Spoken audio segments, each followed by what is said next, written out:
고린도전서 2장 11절 말씀 함께 봉독하겠습니다.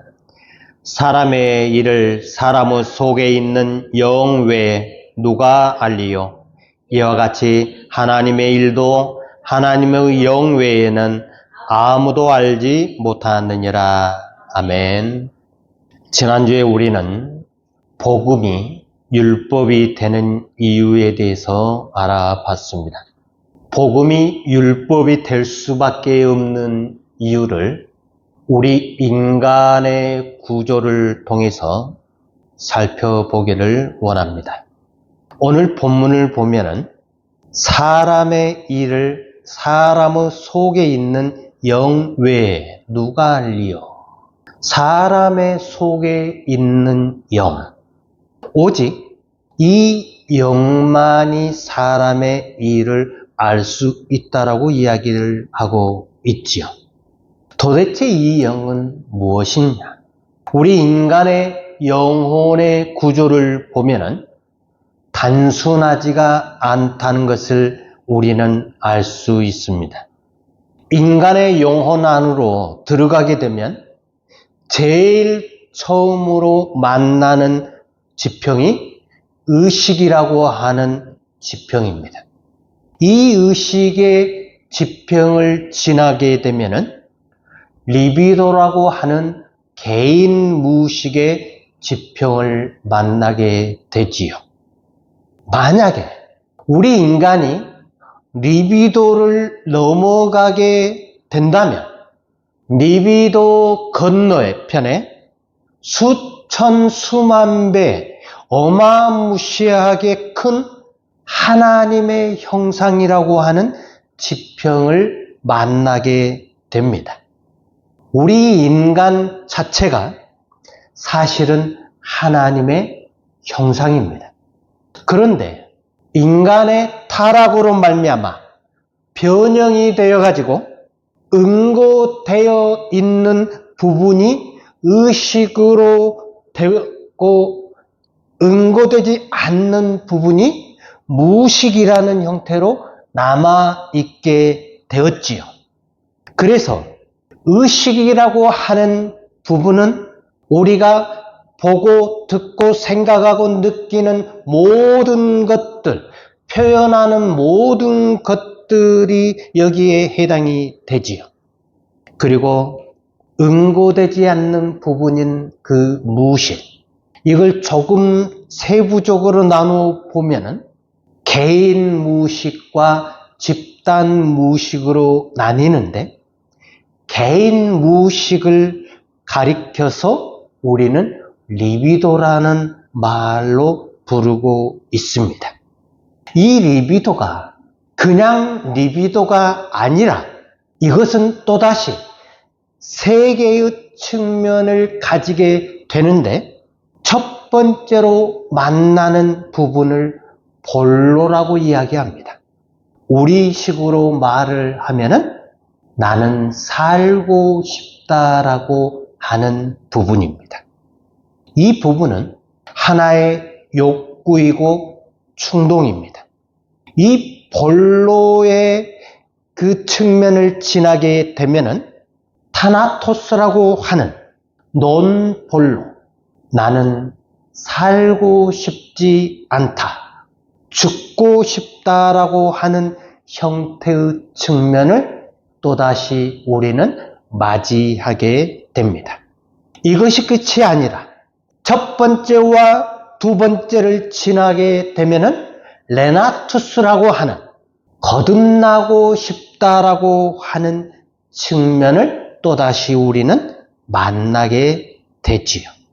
이러한 리비도의 영역을 지나게 되면은 집단 무의식, 보편적 무의식이라고 하는 어마무시한 광대한 심연을 만나게 되는데, 인간 영혼 안에 하나님의 형상이 내주에 계시다라고 하는 것을 알게 됩니다.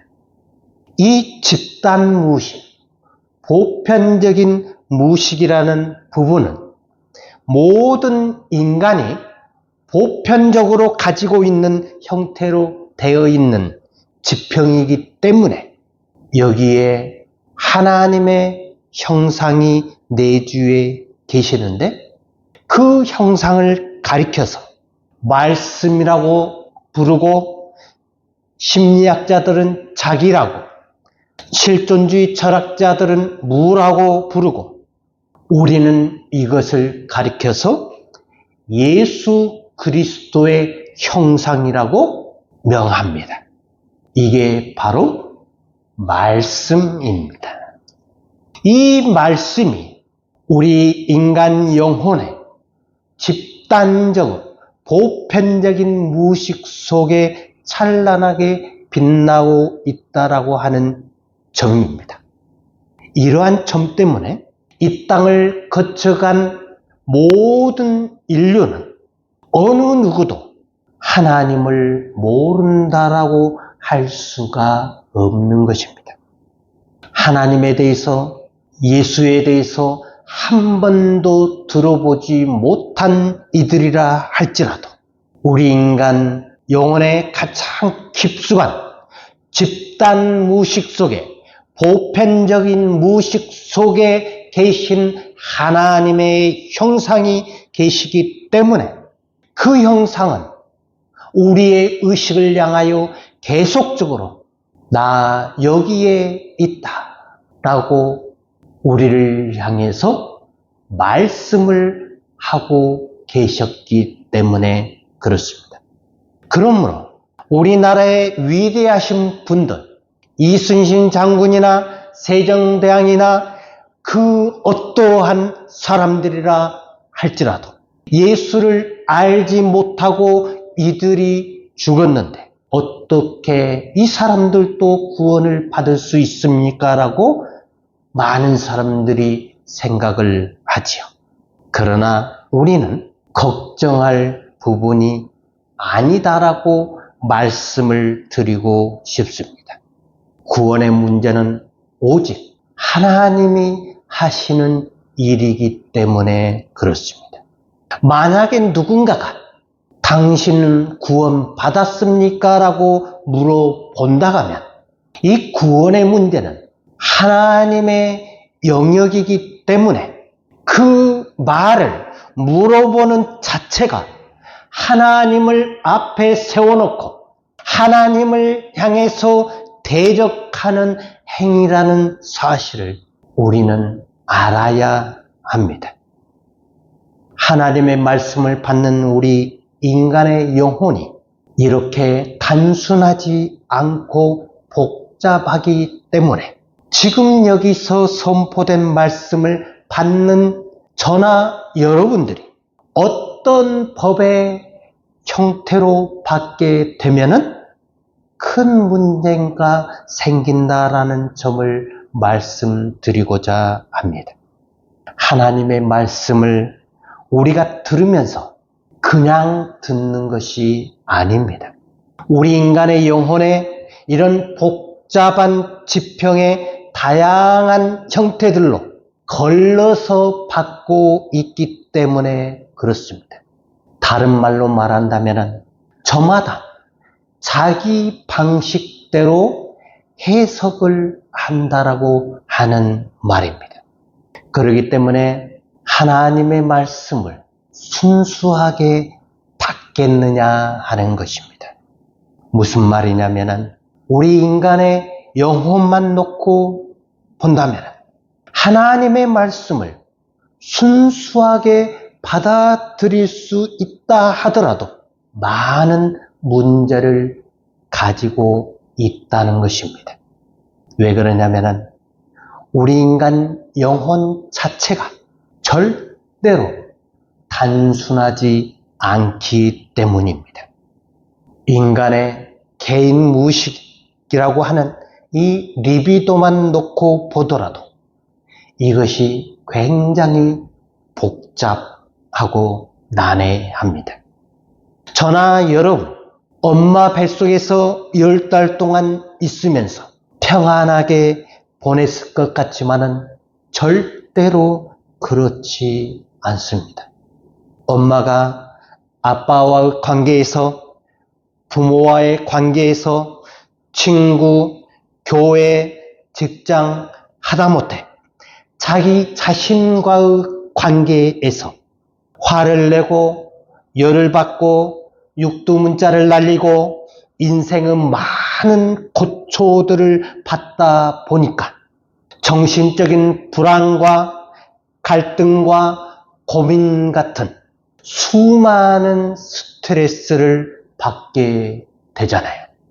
그 엄마가 받았던 그 형태의 고통을 고스란히 아이에게 그대로 전달하는 것이 아니라 상당히 변형이 되어서 컴플렉스라는 형태로 이 태아에게 공격을 하게 되어 있습니다. 그래서 태아가 받는 그 고통은 엄마가 받는 그 고통의 몇 배, 몇십 배의 고통을 이 아이들이 받는다라고 하는 것입니다. 그리고 태어나서 말을 배울 때까지 수많은 고통과 본인의 욕구가 좌절되는 그 상황들, 억압들, 강박들, 컴플렉스, 그리고 모국어를 배우고 난 이후부터는 귀에 말이 들어오고 나면서부터 행복한 말들보다도 대체로 힘들게 하는 말, 고통을 느끼게 하는 말, 분노를 느끼게 하는 말, 수많은 좌절을 불러일으키는 말, 하지 마라, 해라, 하면 안 된다 하는 그 수많은 무수한 말들.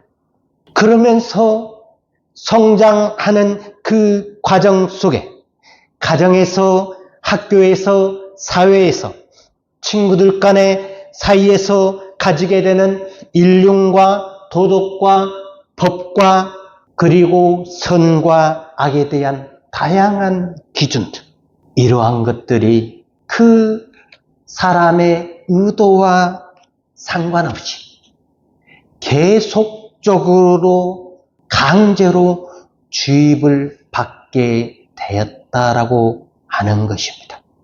그렇게 되다 보니까 의식이 자기도 모르게 고착화 되고 응고되고 화석화되어서 지금 우리의 삶의 형태로 나타나게 되었다라고 하는 것입니다. 그래서 주위에 그리스도인이라고 하면서 하나님과 전혀 상관없는 삶을 살아가는, 이웃과 전혀 상관없는 삶을 살아가는 수많은 그리스도인들을 우리는 볼 수가 있습니다. 저와 여러분이 가지고 있는 의식이 그렇다라고 하는 이야기입니다. 그러니까 이렇게 변형된 우리 인간의 영혼에서 하나님의 말씀이 순수하게 받아들여지겠느냐 하는 말입니다. 더 리얼하게 우리 인간 영혼 깊은 곳에 있는 하나님의 형상에서 순수한 하나님의 말씀이 우리 인간의 의식을 향하여서 무언가를 이야기를 하고 자꾸 우리의 의식을 향하여서 하나님께서 말씀을 하시는데도 불구하고 그 하나님의 신성, 하나님의 인성, 예수의 인간성을 우리가 순수하게 액면 그대로 캐치하고 감지할 수가 있겠느냐 하는 말입니다. 하나님의 순수한 말씀을 과연 순수하게 감지하고 인지하고 캐치할 만큼 우리 인간의 영혼이 순수하다고 할 수가 없습니다. 어떤 사람들은 하나님의 말씀을 들으면 그 말씀을 순수하게 받는다라고 하는 사람들이 종종 있습니다. 과연 그 영혼에서 가능하느냐 하는 이야기입니다. 하나님의 인격성을 예수가 가르침을 통해서 예수의 인격성에서 순수하게 말씀하셨는데, 이런 가르침을 우리 인간은 율법으로 받을 수밖에 없다라고 하는 말씀입니다. 인간이 율법으로 받고 싶어서가 아니라 우리 영혼 자체가 율법화되고 고차가 되고 응고화되고 변형화되었기 때문에 자연스럽게 말씀을 율법으로 받는다라고 말을 하는 것입니다. 모세를 통해서 하나님이 전해주셨던 그 복음조차도 당시의 유대인들이 율법으로 받은 것처럼 예수의 순수한 말씀인 복음조차도 저나 여러분이 율법으로 받는 것과 같습니다. 왜냐하면 우리 영혼이 그렇게 뒤범벅되어 있기 때문에 그렇습니다. 가르침을 주신 예수의 인격을 감지하거나 보지 못하면 반드시 그 가르침을 하나의 법으로 받을 것입니다. 그만큼 우리 영혼이 율법적이라는 말입니다. 율법적이기 때문에 예수의 복음조차도 고착화시키고 응고화시키는 것입니다. 그래서 예수의 말씀, 예수의 사역들은 예수의 인격에서 나왔다라고 하는 점을 간과하게 되면 반드시 율법으로 받습니다. 그만큼 우리 인간의 영혼이 부패되어 있고 문제가 많다라고 하는 것입니다. 말씀을 전하는 목사나 말씀을 듣는 성도들 모두가 전부 인간들이지 않습니까? 그러므로 순수한 하나님의 말씀을 순수하게 받기가 너무나 어렵다라고 하는 것입니다. 그래서 복음을 율법으로 받기는 너무나 쉽습니다. 율법을 복음으로 받는 것이 너무나 어렵기 때문에 많은 사람들은 익숙한 것이 훨씬 더 편안해 보입니다. 그래서 듣기를 싫어하지요. 중세가 그냥 나왔겠습니까? 하나님의 말씀이 하나님의 인격에서 나왔다라고 하는 그 사실을 망각하기 때문에 쉬운 것을 쫓다가 그들은 율법의 형태인 종교에 빠지게 되어 버린 것입니다. 기독교는 복음입니다. 예수의 말씀이 예수의 인격성에서 나왔다라고 하는 사실을 느껴야 합니다. 주신 말씀을 가지고 그것을 지키고 행하자라고만 한다면 정작 예수님의 인격은 점점 우리와 멀어져 가게 되어 있습니다. 그렇게 되다 보면은 우리는 하나의 종교에 빠져버리게 되는 것입니다. 우리 영혼 자체가 문제투성이라는 사실을 우리는 기억해야 합니다. 이런 문제는 우리 영혼이 순수한 말씀을 받기에 너무나 부적합한데 복음으로 받기 위한 유일한 길이 있다면 말씀과 사역들이 어디에서 나왔는가를 우리는 뼈저리게 느껴야 합니다. 오직 예수의 인격에서 나왔다라는 사실을 기억해야 합니다. 그러므로 우리는 예수의 인격성을 간절히 바라는 마음으로 성령이여 내 눈을 밝히 보여주시옵소서 하는 마음으로 구하고 찾고 두드려야 합니다. 그래야만이 비로소 율법으로 고착화되어 있는 우리의 영혼이 율법의 종노릇하지 아니하고 자유할 수 있게 되는 것입니다. 이것이 바로 복음입니다. 살아있는 하나님의 말씀, 예수님의 생생한 육성은 오로지 나와 너라는 영적 체험을 통해서만 들을 수 있습니다.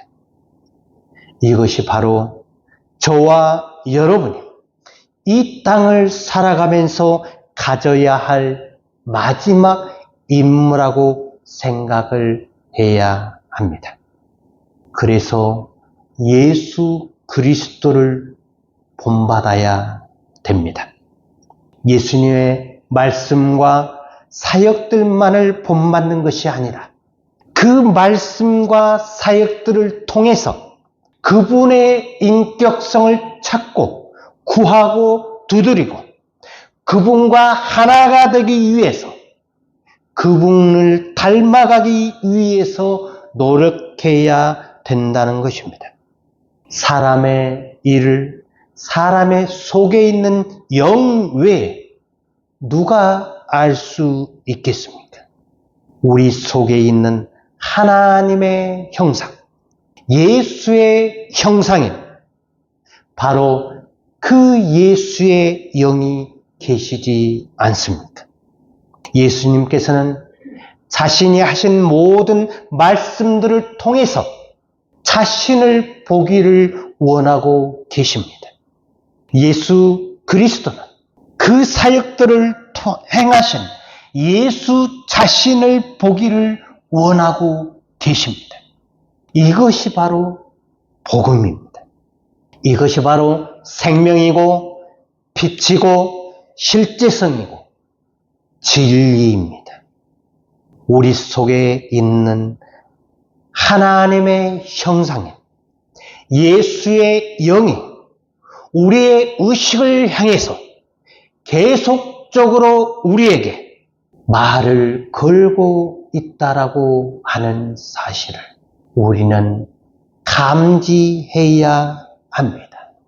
그리고 그 순간순간 우리는 반응을 통해서 응답을 해야만 합니다. 그러한 관계에 있을 때 나와 너의 관계가 형성이 될 때 우리는 거기에서 하나님을 만나는 것이고 현재가 주어지게 되는 것입니다. 그것을 가리켜서 하나님의 나라라고 이야기를 하고 그것을 가리켜서 복음이라고 이야기를 합니다. 오늘 우리의 삶 가운데서 이러한 은혜가 있기를 주님의 이름으로 축원합니다.